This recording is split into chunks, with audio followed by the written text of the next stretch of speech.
they even got Haaland on the podcast. Did you see that? I saw the podcast. That was a pretty good one, yeah. I like the Haaland one because he's wired different, man. He's just like so self-driven. Yeah. He's like, I don't need the outside world to motivate myself. Exactly, that's really good. So And then, what do you think about him saying the blue glasses, the blue light cancelling glasses before sleeping? He said that that's what helps him sleep. Like 3 hours before he sleeps, he wears those could glasses. very well be a placebo effect. The things that we do that make no sense, but they make sense to us. That's what matters. So it could be a placebo effect. We go out drinking, we have a party smarted, and we know it's nothing. But like Yeah. the next day, if you're fine, then you say that's magic, and then you do it every time. Yeah, but if you don't do it and it has no, I mean, if you don't do it and then you face the consequences and then you have that and you don't, maybe it does help you. It could be a form of bias as well. It's like you want to make yourself believe that something works for you. Yeah. So like it's something that it's a mental illness in a sense. Like you do something that you know is practically useless, but you force yourself to convince Yeah. the utility for it. But some people are driven in certain ways. You never know. Yeah, it's fine. As long as he performs on the pitch, who cares? Man? Yeah. Let As him a United fan, you should care.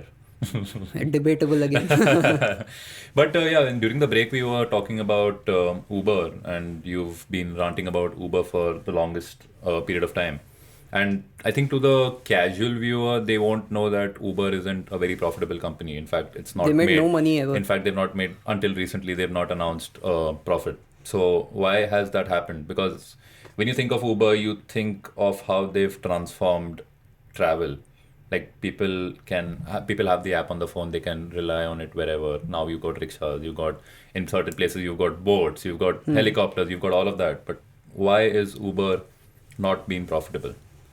Have they been relying too much on venture capital funding? What's been the reason for that? There are many factors to what Uber does, but like before I talk about their profitability, let's talk about their business model. What is Uber? It's a platform. It's not a cab service. They don't call themselves a cab service. Yeah. It's a data company. It's something that brings a needy driver to a needy customer, and it's like the Tinder for them. Yeah. Middleman basically. Yeah. So it's not. They don't own their cabs. They don't own. They don't employ their drivers. It's freelance. Yeah. So it's not something that they own.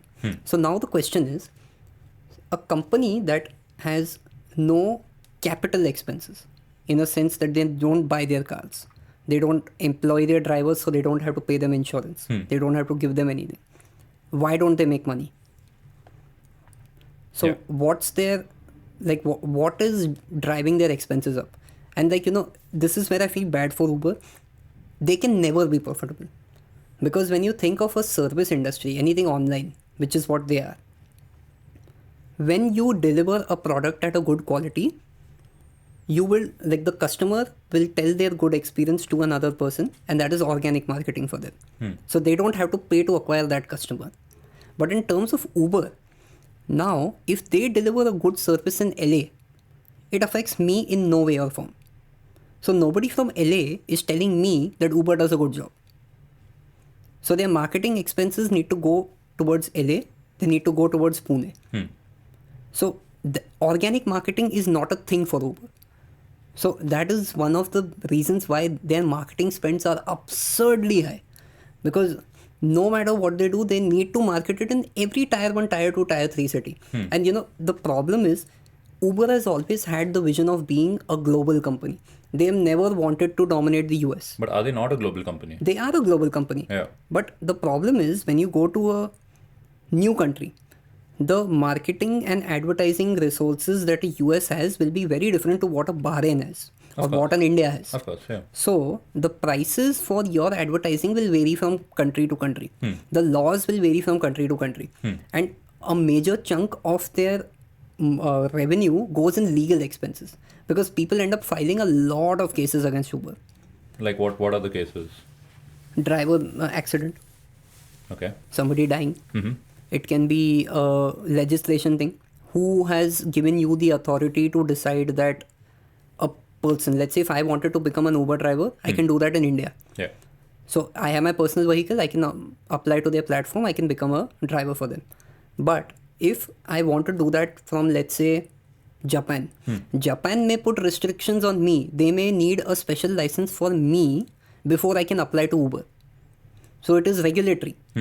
So Japan doesn't want stupid drivers to be given the authority to become a driver for any civilian. Yeah. Because if I am a driver, I kill somebody, whose fault is that? Is it my fault because I'm a freelancer to Uber?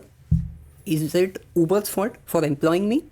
So Japan is conflicted. But you're not an employee, right? You're just someone they've outsourced it to. But who gives me the right to become a driver? Because when you look at the US, the US has specific regulations on who can be a taxi driver. I think they call the hash regulations or something like that. Okay, so they have a special test for it and something that way. So a special license, a special registration, you have to register your car, you have to register the state because it's a state regulated country. So everything is different in the US. Okay. So being a global business, there's so much regulatory cost that they have to incur that it is not possible for them because these legal costs have nothing to do with their business. It's just something that they have to keep spending if they want to grow. So it's an irony that the better you do, the more you grow, the more you lose. Yeah. So that whole concept of Uber being a profitable cab company or a cab service doesn't exist because like a third of their revenue goes in legal charges. Then after that, they have crazy marketing spends. So now the gamble that Uber were taking was they were highly dependent on self-driving cars becoming a thing. Yeah. So if self-driving cars would have been very relevant in society, then they don't have to employ drivers. They can buy their cars. But the complication to that is again capital costs go high. So they'll need investors. Yeah. So it's difficult for them to make money even in their ideal scenario. So that makes you question their entire business model. But what about people that are still investing money into Uber? Data. It makes sense for them. Like if I am somebody that travels from, let's say, Kondwa to Vimannagar on a daily basis, okay, they can target ads to me. Yeah. They can sell me products that will make... Now Kondwa Vimannagar is too short a distance, even if it's something that I do from city to city. Yeah. So then there are multitude of ways for them to target ads to me. They sell my data. So that is a revenue source for them. And when you think of these BlackRock type investors, they don't care about Uber making money. Yeah. They care about the data they get and then they sell that data to their partner companies that give them the profit and make their money back. Yeah. So it's not a loss-making enterprise for them, for the biggest investors. Yeah. So now the issue is, how does Uber solve their profitability problem? So that's a problem with every new age startup because you're so revenue driven that you forget net profits. You forget how much money you actually make in the bank. So how do you solve that? Yeah. And that is a question that Uber has not been able to figure out for 15 years. To lose $32 billion in 15 years and still pick up money from the market. Can you imagine how incompetent that is?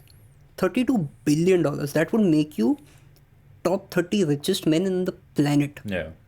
So you lost so much of money.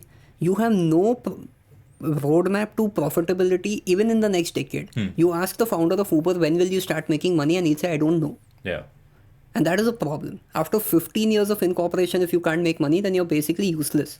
What about the recent profit that they announced? What was that?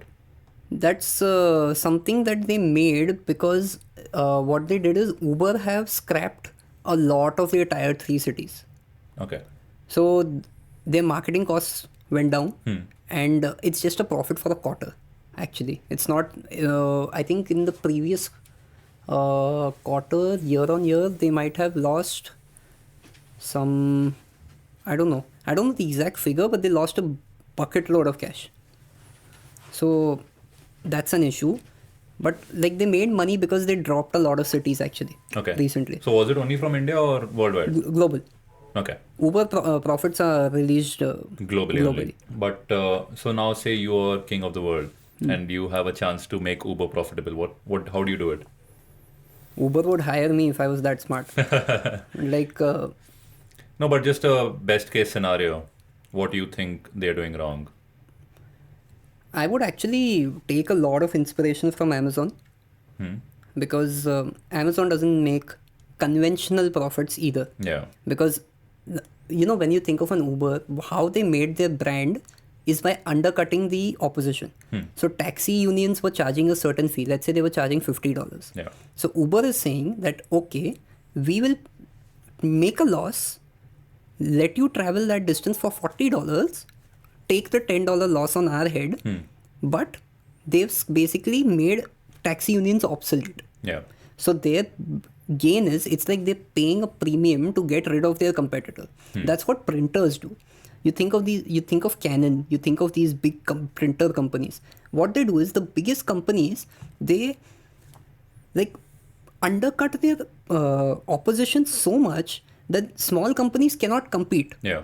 And these big companies can absorb these losses. So what they do is, a printer that costs them, let's say, $10 to make, they're selling it for $8, taking a $2 loss, and then they're making money through supplementary products like ink. Yeah, it's basically what Amazon Yeah. is doing. Like, So- they are not making money from the delivery; they are making it from web services and From other AWS. things. Yeah. So if you're making that printer for 10, selling it for 8, and then selling your ink cartridge for $10, your basic, and ink is cheap to produce. Yeah. So they're making money from supplementary products, and then they're funding their losses. So that's what sharks do. Yeah. So they're killing the opposition, they take them over, and then they absorb them. So that's what Uber did.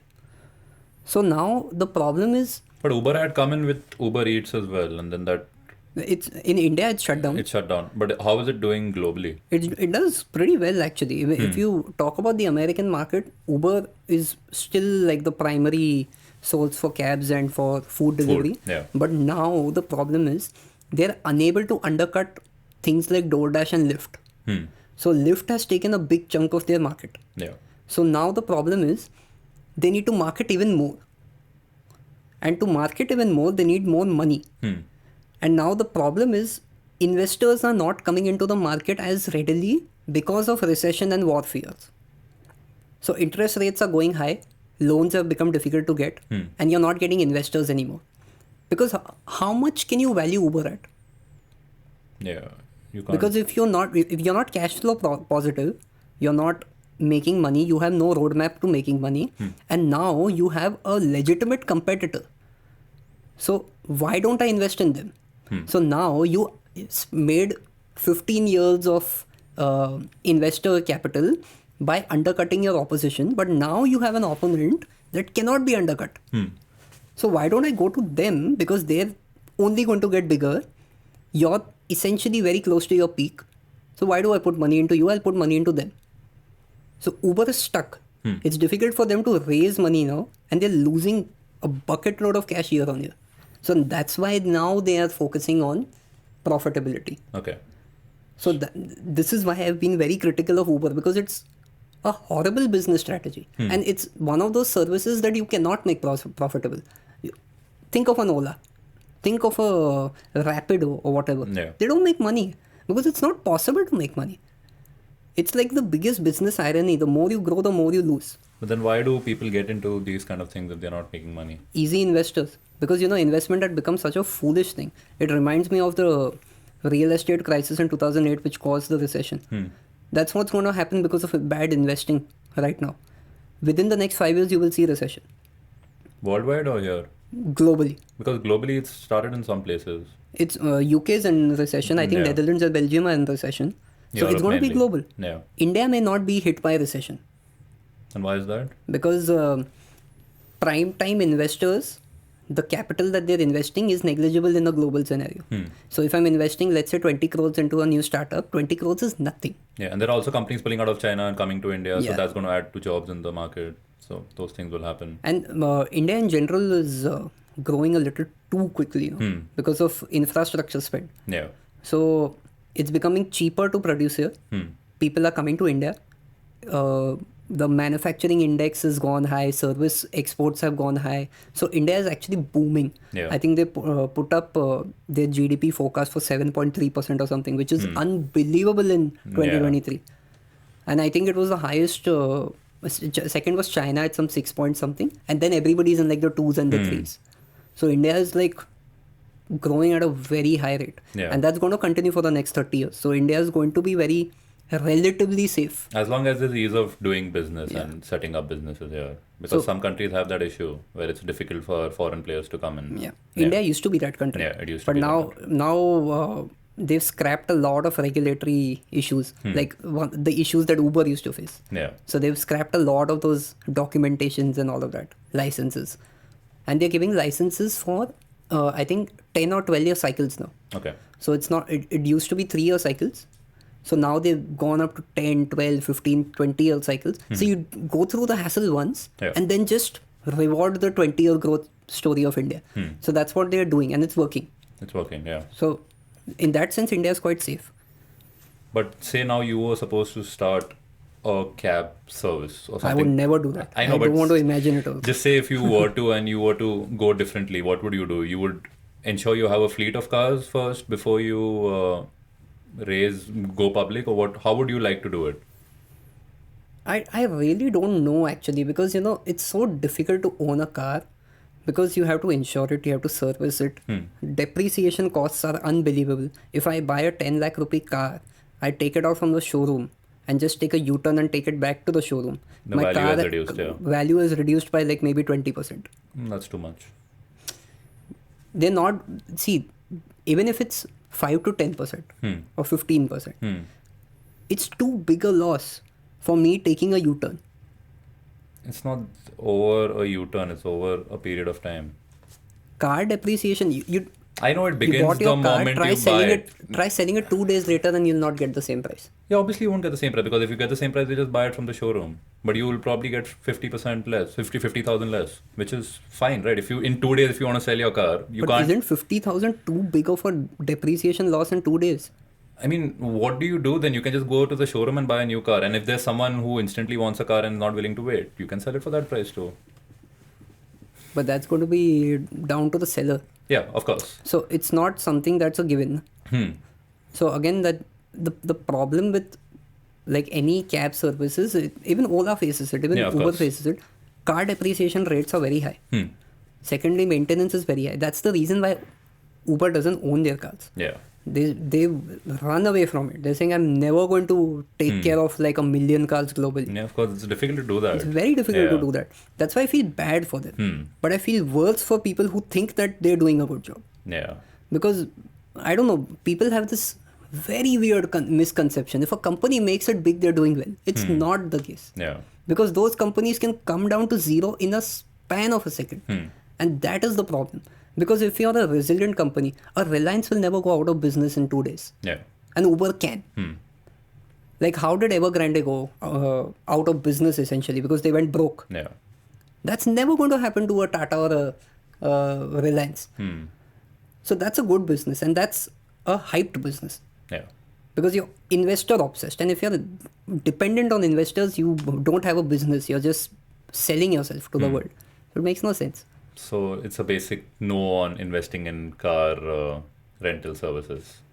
I haven't personally seen any service industry make cash flow positive money. Okay. Any service. If Amazon isn't making money with their service industry, if Uber is not making it, God bless you if you think you're going to make it. Yeah, but Amazon's intensely doing that, right? They want to offer better prices than you would get at your local store because they are making money elsewhere. Yeah, so they're Yeah, undercutting they are it. undercutting it. So even if you see it, Amazon, it's not a store. They're getting individual sellers to sell it on a platform. So course. again, it's an Uber model. Yeah. So they're not a DMart. So they're just an online platform where they're like, if you want to start a business, it's open to all. Come, sell, take the profit, we take a cut, go home. Yeah. That's how simple their model is. And Amazon's model is actually a lot more bulletproof because they sell all kinds of things. So depreciation on a book is practically nothing. Yeah. But the depreciation on a car is a problem. Hiring a driver is a problem. Yeah. So And- that's the thing. Yeah, and you've been born in Kuwait. You spent 10 years there. So, how different is that in terms of lifestyle compared to India? And what would you prefer? What would I prefer? That's difficult because I was born there for 10 years. Like, I think for about, 9.5 years I was there. there are many positives to living in Kuwait. One being food is fantastic.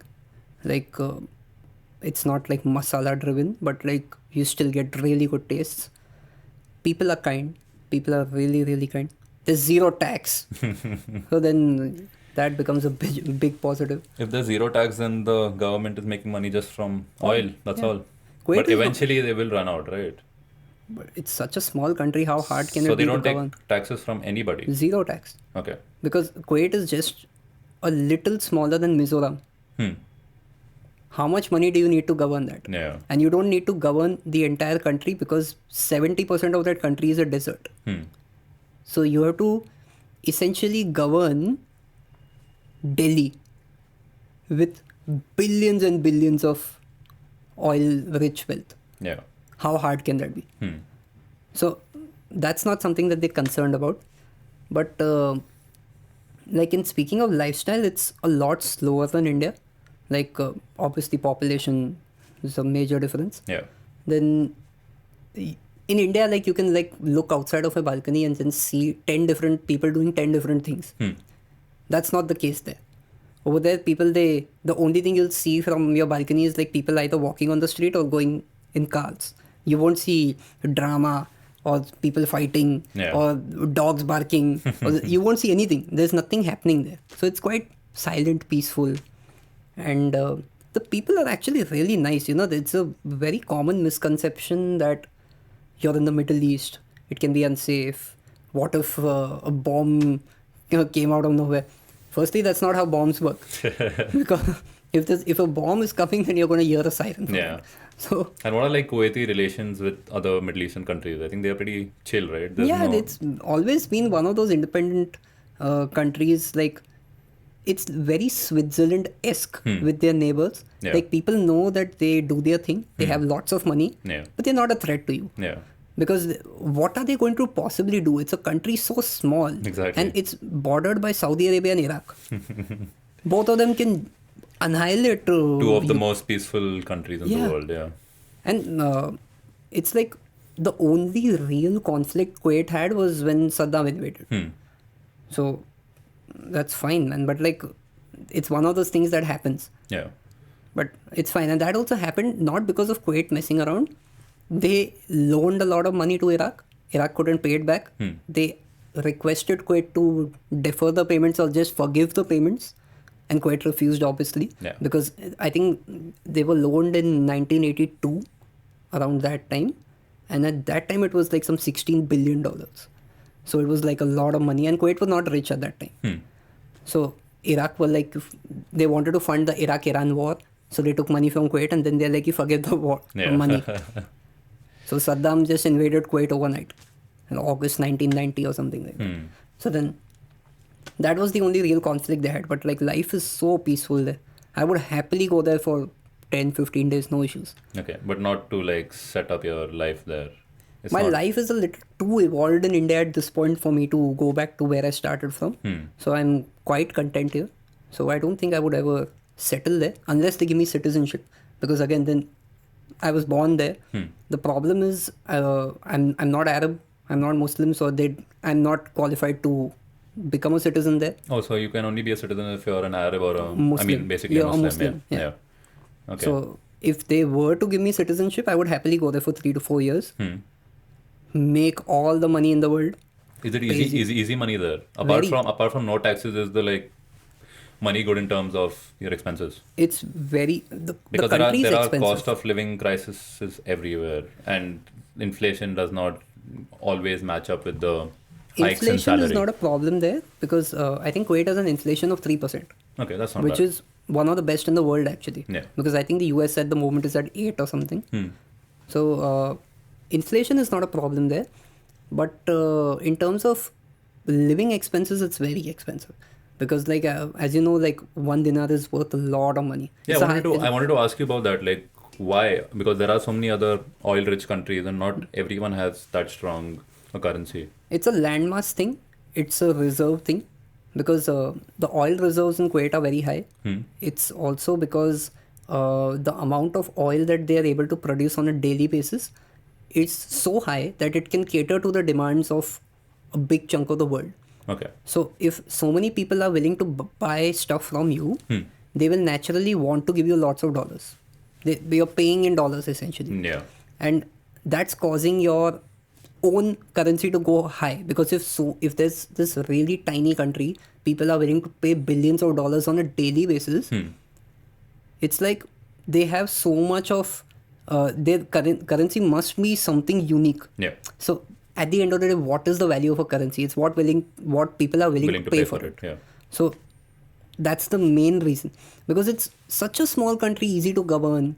They have a king. There's no civil unrest over there, like people on the streets or beheadings and stuff like that. There's nothing crazy there.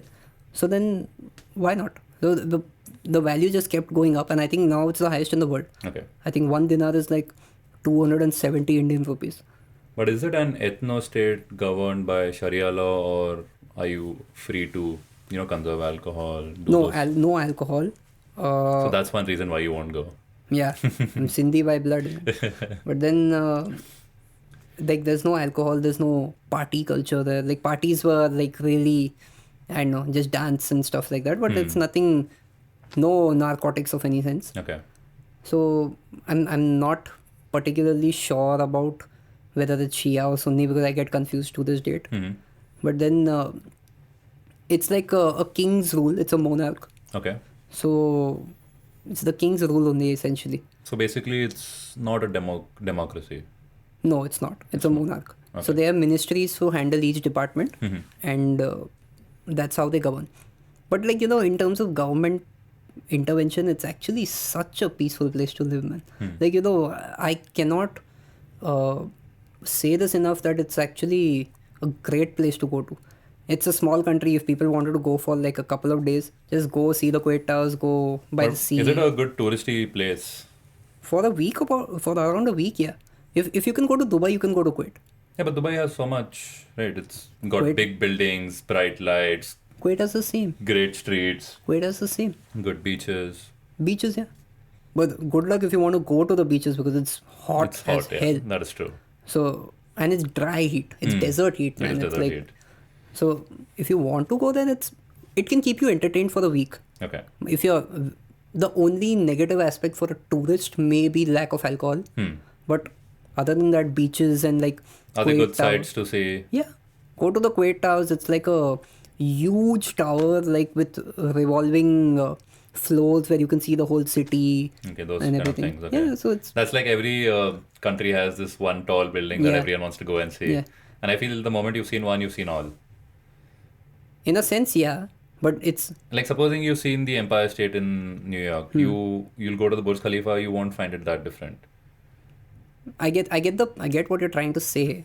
It's like the same idea. Yeah, like you're just seeing buildings that look really small. You're close to the sky. You can see a lot. That's it. Like what more do you want? Like if you've seen it once, like even the skywalk sort of thing, you do it one place, you've done it everywhere. Yeah, of course. It's true actually, yeah. Because there's no way to modernize it, or there's no way to develop it. What extra can you do? I don't know. Do they have a Grand Prix or no? Kuwait? Yeah. No. Bahrain has one. Bahrain has one. Okay, Kuwait doesn't have one. So maybe do that. But I don't think they are too focused on tourists, right? Like someone like Saudi, Qatar. Actually, COVID hit them bad, man. COVID actually hit Kuwait bad, because the thing is, there are lots of expatriates in Kuwait. Lots and lots of people from Southeast Asia, whether it's Philippines, India, Sri Lanka, Bangladesh, Myanmar, etc. So there are lots of expats there. So the tourists, like people keep coming and going. So like the economy is actually fueled a lot by people coming in. Okay. So COVID hit them bad in that sense. Not as bad as Sri Lanka or Nepal, but it did hit them. That's for sure. So right now, where are they in terms of stability? They're okay? Very stable. It's like, I think Kuwait is the 50th or the 55th richest country in the world. Okay. Which for a tiny place is quite a lot. And I think in terms of many metrics, like innovation metrics and stuff like that, they're doing very well. It's like actually a pretty cool place. Like I would recommend it if you want to go for a couple of days. It's actually quite nice. Just a couple of days. Yeah. What else? I'm the sort of person, I don't know what to do in Dubai either. Yeah, actually. It's a concrete jungle, man. It's a desert. What am I going to do? Yeah. You can go for desert safaris. Make the most of the desert. How many? One maybe. But I'm sure there are like a week, 10 days Dubai. I think that should be good. Yeah, it's fine. If I want to go to a mall, then I just... Yeah, I mean, not the malls. Like, I think we're so over the mall culture, right? Remember the first mall that came in a city, everyone was so excited, and now it's just a mall. Now it's like not even shop owners go there anymore. Yeah. So it's crazy. Most of the malls are dead. I mean, I feel bad for the people paying rent. The rent is actually nuts, man. It's crazy. It's And compared to crazy. what they are, compared to the number of footfalls, not just in their store, but the mall, it's reduced significantly. Yeah, because things are so easily available. Yeah. Thank Amazon for it. But like things are so easily Yeah, available. and- I don't need to go to a mall to buy a pair of jeans anymore. Yeah. And the ability to, return stuff, get it picked up on the same day. So easy. Get a new item delivered like 2 days later. So you have options. It's not like, okay, you bought this, you're stuck with it. So why would anyone waste their time going to a store when everything's happening at home? The only reason why people would go to a mall today is if they have a movie theater. Yeah. You end up going for the movie, you walk out, then you just roam around for Or a they bit. want to go out for dinner or something Yeah. that way. Yeah. But why would a good restaurant open up in a mall? I mean, there are franchises of different restaurants. Who like... I don't know, man. McDonald's. There's a McDonald's every kilometer in the city, man. Yeah, but wouldn't you want to go to a mall? If you have a McDonald's on the street or in the mall, you'd rather like the air-conditioned facilities. Personally, I and all that. wouldn't care. Yeah, It's the exactly. same thing. I think there's Irish Village in Phoenix, which is another good place. Phoenix has some good restaurants. Phoenix has some That's good true. restaurants, yeah. Phoenix has good restaurants. Yeah. Otherwise, mostly it's the McDonald's, Pizza Hut, Domino's kind of places which you get everywhere. There's no novelty factor about a mall. There's Hmm. nothing you can do. Yeah. And I think there are these arcade games and all which kids probably still go for. But I would happily go for an arcade. I have no issues. It's actually such a guilty pleasure, man. yeah, it's been a while since fun. I've also gone for one. Like, I miss bowling. Bowling's fun. Bowling is fun. Even Even the video games there on the Yeah, bikes it's and fun. all that. I would happily do it. I'm very open to that kind of stuff. Yeah. I think that's what keeps the malls going. Like these things that you don't get in other places. Movies. Movies also, I feel the hype is reducing for movies. People prefer. Because movies are crap. No, but people prefer watching it at home. Like they don't want to go at one. There are go and certain watch. movies I would happily watch in a theater, Something like an Oppenheimer, yes. But most movies now, would you because the really want scripts to? are so unoriginal. Like, everything's either inspired by something or someone. Why do you always have to be inspired by something to make content? People are running out of ideas. Which makes no sense. Because like the time when movies were getting bad, OTT was coming up with some good stuff. So obviously the ideas were there. Yeah. So then why can't they put it on the big screen? I don't think they'll do numbers because big screen, they have that appeal. They want to go for the stars more than the script. That's why OTT thinks they do really well because people are not paying extra for it and then they're seeing, okay, this is a good script, this is what I like, let me try watching it. Like you won't go to a theater say, let me try watching it because you're like, I'm spending that much money, so I need to ensure that it's a good movie. And I think OTT has spoiled people in a way. Like people don't want to watch a 3-hour movie at one stretch. No, but actually I don't like that aspect because I feel that movies give you a sense of discipline. Like even if I were to watch a very good film, let's say take any good successful Bollywood movie, 3 Idiots for example. I will watch 3 Idiots at a stretch, happily in a theater, have no complaints. Yeah. But I would not watch the same movie at home at a stretch. Again, that depends on your time. I would never do it because there's a certain discipline attached to going to a theater, paying for a ticket, sitting there with your popcorn or whatever. Yeah, but have you gone to a theater recently? You'll see people on their phones. People taking pictures of the opening screen and all that. That's how it's changed. I think people have just lost that attention span. I can speak for myself. I'm like, I can watch the odd movie in a theater, no issues. And you being a lawyer, I wanted to ask you about this handbook, which I had shared with you in August. I'll obviously be putting pictures of it out. So, firstly, what do you think about it? Do you feel that the Indian law is being influenced by the Western law? And also, can you just explain what it's about? Why it came about in the first place? So, before I get into the handbook specifically, let me give you a little bit of context on how the industry is as a whole. Like when you think of it, there are a multiple of slurs or there are a multiple of things that are said about a man, a woman, or transgender or anybody that have nothing to do with the matter at hand, but they are just used to classify a person in a certain sense. Like for example, like in this handbook that you're talking about, it was issued by the Honorable Chief Justice of India, D.Y. Chandrachud. So what he tried to imply was that there are a multitude of things that we use, like words like a prostitute, words like a slut, or any specific term that is used to, like, classify a certain class of people, whether it's a man, woman, or even it could be a situation or an outcome.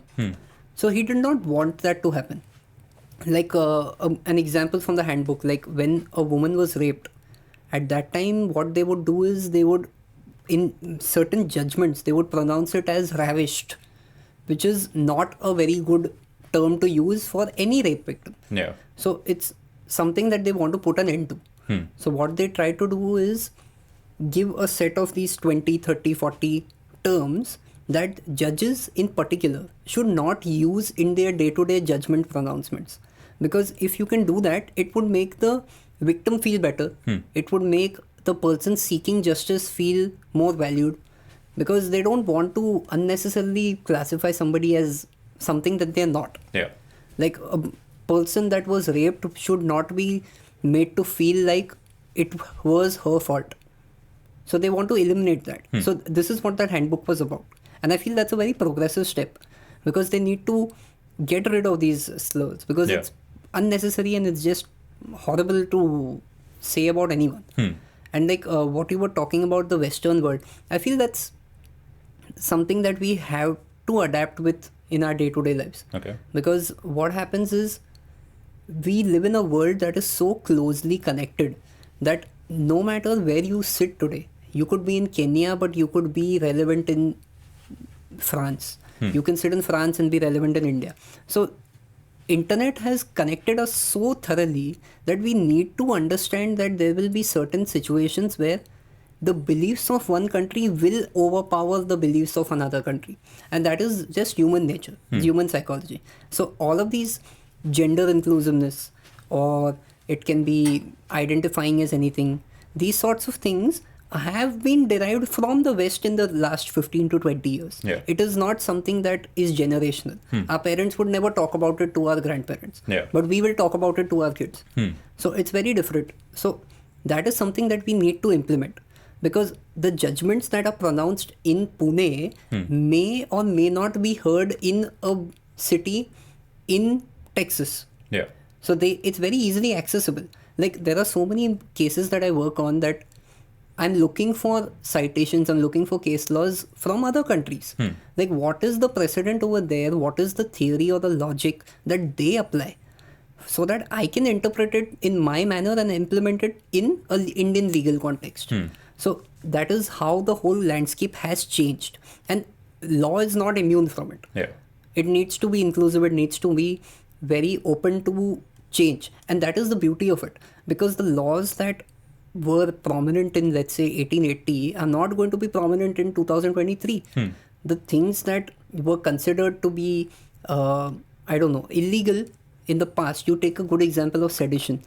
Sedition in the colonial era, in the 1900s or the 1800s, it was anything to do against the government. Yeah. And that was not that was not defined, like what are you doing exactly to instigate the government or cause a protest against the government. That was not defined. Yeah. But that law has no place in 2023. It's something that had to be abolished.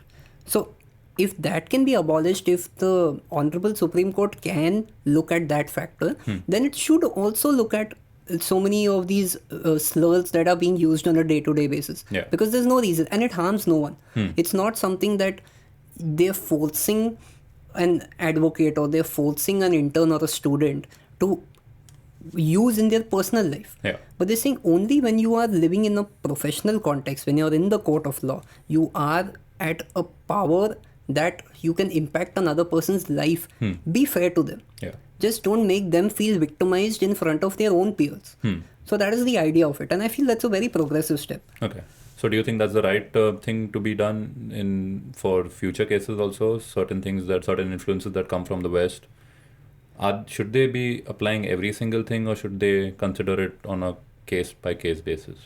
the in terms of the slurs, I feel that's harmless for them to like have a managed and common ground in every case. So that is something that harms no one.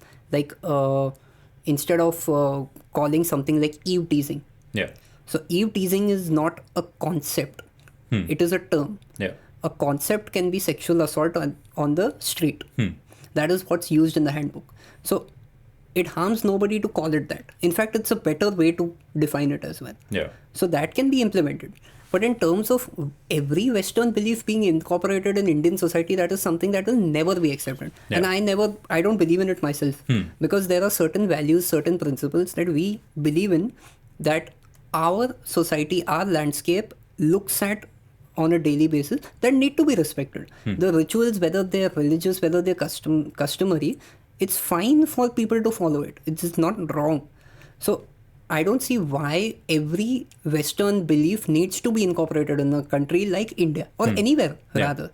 So that is something that I'm totally against, for sure. Like I would want us to stick to our own values and be in a position of power where we can make our own rules. Why should we have to depend on an ideology or a belief system from elsewhere to define our own laws? Yeah. We have the UN for that. The UN will give you a framework. You make your laws to your country accordingly. But the UN is not giving personal beliefs down to countries that you need to implement that. So there's a difference. So that needs to be stuck to. And I'm totally in favor of that. Okay. And do you feel that the free speech laws in India are good enough? 100%. 100%. The fact that I'm able to do this today is down to free speech. The problem with free speech in India is people are under the impression that you can defame somebody, you can call somebody anything on the context of free speech. That is something that is never accepted by our constitution. Any law student, anybody well aware with the legal landscape will tell you that there are multiple restrictions to the freedom of speech. It's not just a fundamental right that okay, you can say anything to anyone at any time. Yeah.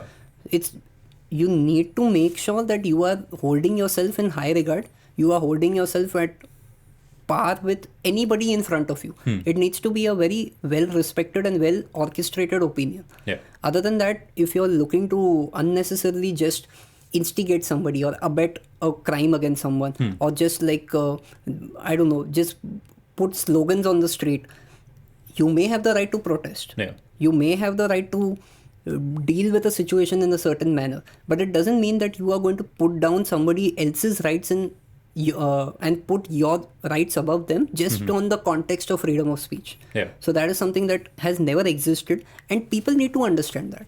Like in India, people are in denial about the fact that they are not allowed to say certain things to certain people.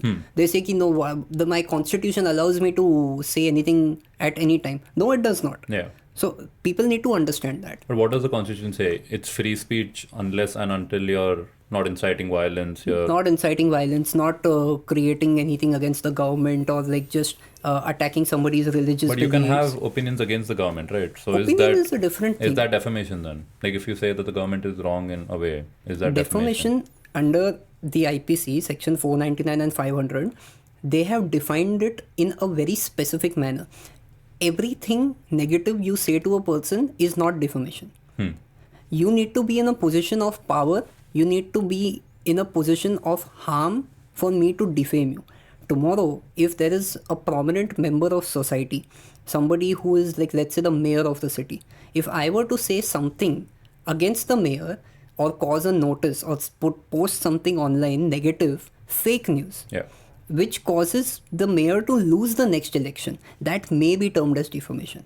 But if it is something that is true, it is not defamation.